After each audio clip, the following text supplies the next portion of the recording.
Hey guys, welcome back to another video. I've talked about a lot of movies on this channel, but today we're gonna talk about probably the most unhinged movie decision I have ever seen in my life. So I have to take you back to 2010. You know, when Justin Bieber's Baby was everywhere, and we all thought that Trollface and Nine Cat was peak comedy. Those were dark times, man, holy shit.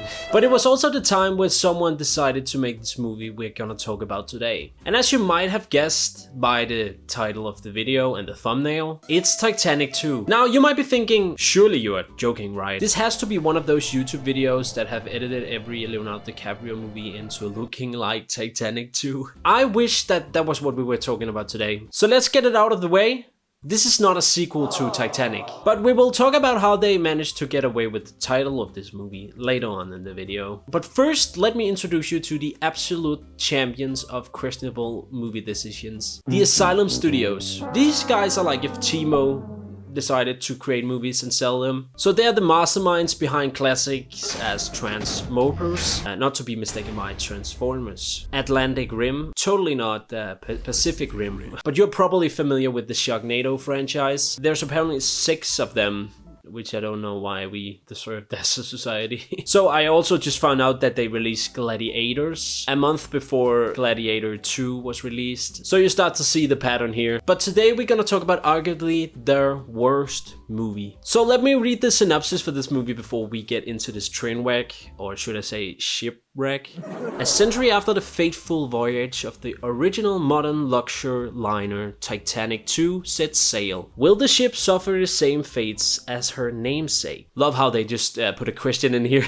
I don't know if they thought that would create some kind of suspense. This is the movie poster. I guess you would know what the fuck will happen here. The movie opens up with the Asylum logo, which is fitting because that's probably where everybody involved with this production should be. So we start up with this guy who is about to go surfing in what looks like the Arctic Ocean. So there's literally icebergs in the background here. I don't know about you, but if I was looking for places to surf, I would typically try to avoid waters that could literally freeze me to death in 5 minutes. But hey, you do you, I guess. He then sees these icebergs breaking down. Not breaking down like breakdancing, breaking down. Freestyler. The iceberg is falling apart, which eventually starts this big tsunami that is heading right towards him. Which, if you couldn't tell about his facial expression, really scares him. Then I assume that he dies from this because this is literally the first and last time we see or hear about this guy in the movie. We then get introduced to one of the main characters of this movie, the Coast Guard James Maine, who is played by no other than Bruce Davidson, which we need to take a moment to talk about. This guy has one of the craziest resumes of movies I have ever seen in my life. He's been featured in hits like Bigfoot, Ben, Knight Rider, Arctic Blast, and Black Beauty, which sound like an adult movie, to be honest. I mean, this is basically Tom Hanks of bad movies. But James here gets an emergency call that he needs to come up and see these icebergs for himself. And then he flies away in something I assume is a helicopter. Honestly, I can even tell. And then we have it. The beautiful Titanic 2. I love how they introduce it in nearly the same way as the first one. But before you get used to the whole ship's look here, sometimes it keeps changing in this movie. Sometimes it's Queen Mary, other times it's like a 3D model, other times it's like, I don't know if you could even call it a ship. So we're witnessing a ship's existential crisis basically here. But speaking of Titanic 1, why would I call this Titanic 1? Speaking of the one from 1997, this is also how they get away with the title. The movie is called Titanic 2 because they literally built Titanic 2.0. I just hate that some guy felt like the smartest guy in the world with coming up with this title. Alright people, we need a blockbuster hit. We need to move fast. Any ideas? I need something good. Come up with something, guys. Come on. Just any idea, guys. Oh, I'm so sorry I'm late. I was watching Titanic for the first time. Wait, and what did you say? Say that again? I said I was watching Titanic for the first... That's it. That's fucking it. What if we made Titanic 2, huh? Yeah, but the ship sank in the previous movie. What if we build a new one? we could just build a new one, right, guys? I mean, yeah, that's not bad. Like, we could use the iceberg again. Yeah, and instead of hitting the iceberg, we have the iceberg hitting us, the ship. I mean, yeah, and you know, with global warming, that becomes a bit easier for us to do with the plot, right? We also get away with the copyrights, right? If we just call it Titanic 2 and build Titanic 2, man, come on. This is the best idea we have ever come up with. I'm just so proud of you guys. Kevin, man, you're a fucking genius. Come on, everybody. Kevin, Kevin, Kevin. We then get introduced to our next main character, Amy. And this is how they choose to introduce her. What can I even say? Tell me you made a movie in 2010 without telling me that you made a movie in 2010. I swear to God, I would rather watch some of these people drown than give them CPR. Okay, yeah, this is Amy's friend Kelly, which is apparently one of the characters we are supposed to like. I don't know why you would choose this to be the first line to come out of her mouth, but fair enough. But wait, it gets better. Let me introduce you to our next main character. Hayden Walls, played by Shane Van Dyke. Now, this is where things gets a little crazy, guys. Shane Van Dyke didn't just star in this movie, he also wrote it and directed it. And what kind of character did this absolutely humble king write for himself? Oh, just an average, everyday billionaire genius who built an entire cruise ship and apparently has more girlfriends than I have subscribers. This man really wrote himself a self-insert fan fiction and got someone to produce it for him. But suddenly the way they introduced Amy makes a lot more sense now. So we now learn that James Maine is Amy's father. This is where the two storylines are gonna tie together. Did the ship pass inspection? Barely. What do you mean, barely? If there was ever someone stupid enough to create the Titanic 2 or a replica of the Titanic, I would assume literally the first priority was to create the most safest boat ever so that nothing would happen. Man, come on.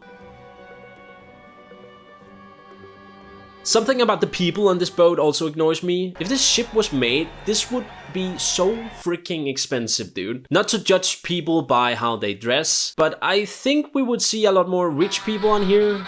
And furries. So, Hayden welcomes everybody on board on the ship, or like the 30 persons who bought tickets for this. Cut back to Captain Maine, who is landing to investigate the crime scene of the iceberg. And this is the camp he arrives to. It's nice, 2 o'clock. Yes, sir, I see it, sir. So, I could say something stupid about the use of green screen here, but let's just not talk about it and just ignore it for the rest of the movie, okay? So now the real villain is revealed. Global warming. I know it's a good message here to get across, but it feels so fucking stupid to use it in a movie about the Titanic 2. Anyways, this dude drops a canister and this happens.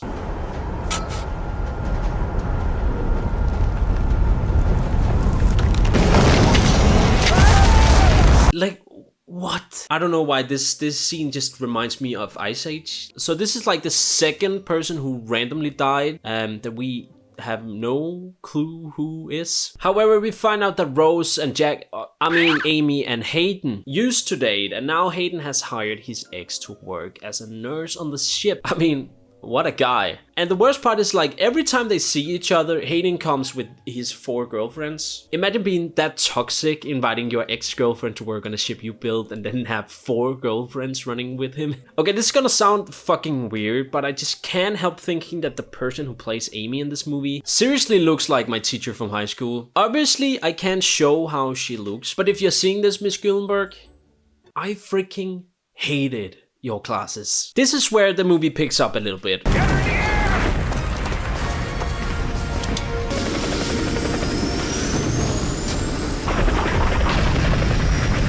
The Coast Guard has now informed us that every ship in the Atlantic could be affected by this iceberg. Sorry for that. I like how we are like 25 minutes into this movie and we are already facing the problems here. I mean, this movie is an action movie, right? We're flying, sir. She'll have us to the Titanic by dawn. What? She'll have us to the Titanic by dawn. Same reading as 100 years ago. Well, fortunately for us, we have enough lifeboats this time. Haha, 1,500 people died from that. A tsunami is heading towards the Titanic too. So for some reason, Hayden and the rest of the crew don't take this very seriously. Sir, I need you to reverse direction of your ship. I don't know. They're just like, what the fuck? James, I know looks can be deceiving, but can I remind you this is Titanic 2? I mean, a Coast Guard is calling you an emergency call and you'd be like, yeah, but like, it's the Titanic 2. Get hit by any ice, it's gonna tear your ship in half. So then he drops the word iceberg and then they all start to understand the situation. I like the logic in this movie. So now comes the scene where a submarine crew gets destroyed by this iceberg. We don't know any of these characters, by the way. We just have to see them die. This is the third time someone has been killed and we have no freaking idea of who these guys are. Take her to 50. Me looking for moms in my era. So now it's a race against the time before the iceberg hits the ship. So the funniest thing to me about this movie is the problem for them is that the ship is not properly built or not quite finished yet. So that is why the engines are breaking down and they can't get out of the way. What kind of idiot built this ship? Oh wait, yeah, it's this guy. I don't feel bad for them anymore. Hello, welcome to How Not to Act on a Sinking Ship Lesson 101. Today I will show you how not to act if you ever find yourself on the Titanic 2 and it's going down. So the next couple of scenes are just like freaking incredible here. The alarms are ringing, people are screaming. For every 5 that ran up the stairs, they said, "You gonna fall, you gonna fall. You're gonna fall." I just love this guy. He's so close to crack up in laughter. So then the movie proceeds to the crew being absolutely stunned by something heading their way.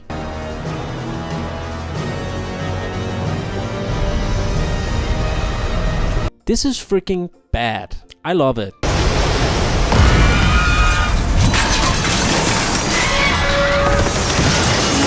Everything just goes completely apeshit from here, and I don't know what the fuck is wrong with these stairs. People keep falling over them. They're taking water in fast now and have around 30 minutes until the ship goes down.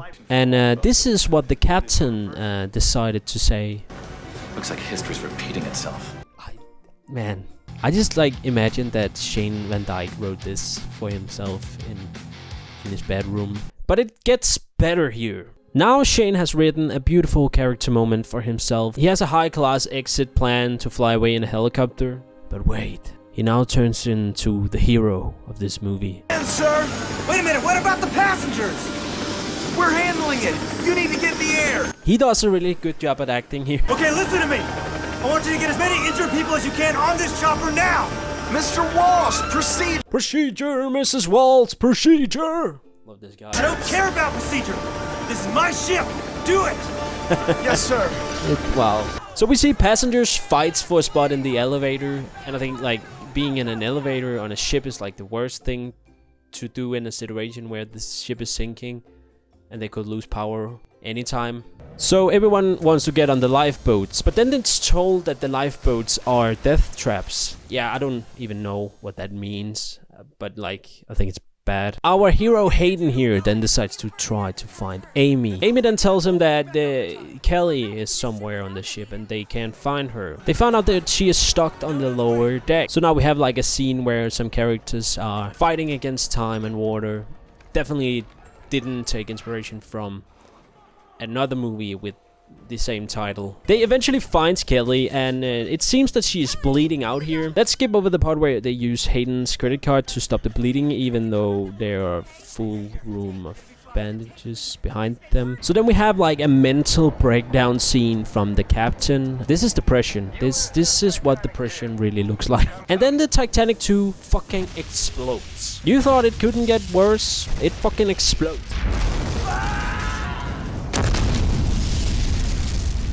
Also love these guys who's trying to stop the explosion. What was he trying to do, literally? I'd like, what the fuck? So Amy's father, James, is heading their way in the helicopter. But because of plot, he needs to fuel up the helicopter. And this fucking happens. This is like the end of the movie. The movie ends here. Isn't it great? Like, that is crazy, right? Thank you for watching. Thank you for watching. Thank you so much. Okay, there's more. So Amy, Hayden, and Kelly survived the explosion. Then Amy takes her shirt off because, you know, Her phone miraculously also survived, which means that she now can talk to her father, who informs them that there's a bigger wave coming. So I know I hated on this guy's resume, but his performance in this is by far one of the best. I will actually say he does a really good job here, if you think about what type of script he has to deal with, and all of his scenes are in a helicopter with headset on. So now he tells them that the only chances of surviving is by getting the diving gear on the boat. The trio then heads towards the diving gear, but has to get through a door at one point, and here Kelly dies. I don't know why. Me when Kelly Clarkson tickets are sold out. What doesn't kill you makes you strong. So none of the main characters here are affected by this because we gotta keep moving. So now they have this small slow motion scene that clearly didn't take inspiration from the original one. Now comes a part where they have to crawl over this water with one electric wire in it. This takes 10 minutes. I don't know how this is possible, like to make a movie like this and make it so boring. I swear, like the last 40 minutes of this movie has just been like them going from A to B, and it's so boring. So finally they reach the diving gear, and to everyone's surprise, there's only one diving suit. Yeah, more strip scenes here. It's so fucking stupid, okay? So now the next wave hits the ship, and the ship does a backflip. So now they're stuck with one diving suit and one air tank. You see the pattern here? Guy sacrificed himself in the end for the girl. The dad in the helicopter finds a signal. I don't know how. He decides to jump in the water and save them. We then get this emotional goodbye scene between them. And at this point, I have to be honest, I don't feel anything for these characters. I actually hope they all die at this point. But man, this is fucked up, okay? So while the dad tries to save them, the pilot of the helicopter finds out that they didn't get the fuel from that plane earlier.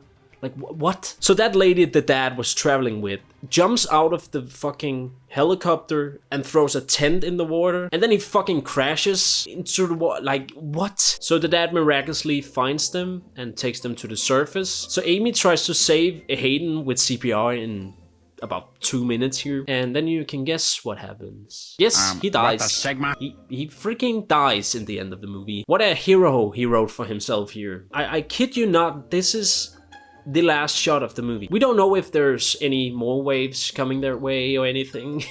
That's it. That was a movie. A real shipwreck, to be honest. So here's the thing about Titanic 2. It's a movie that looked at one of history's worst disasters and said, yeah, let's make an action movie out of that. So I mean, 1,500 people died from the original Titanic, so this feels so weird to watch in an action movie. This movie just fucking sucks, okay? But hey, I'm looking forward to watch more from the Asylum. They seem to have some good movies coming up. I mean, fuck A24 or anything else. It's the Asylum, baby. If you enjoyed watching me suffer through this cinematic disaster, make sure to hit the like button and subscribe to the channel. Thank you so much for the support on my last video. I mean, you guys are amazing. I mean, we're getting close to 1,000 subscribers on this channel, and I'm actually really proud of that. I guess that was it.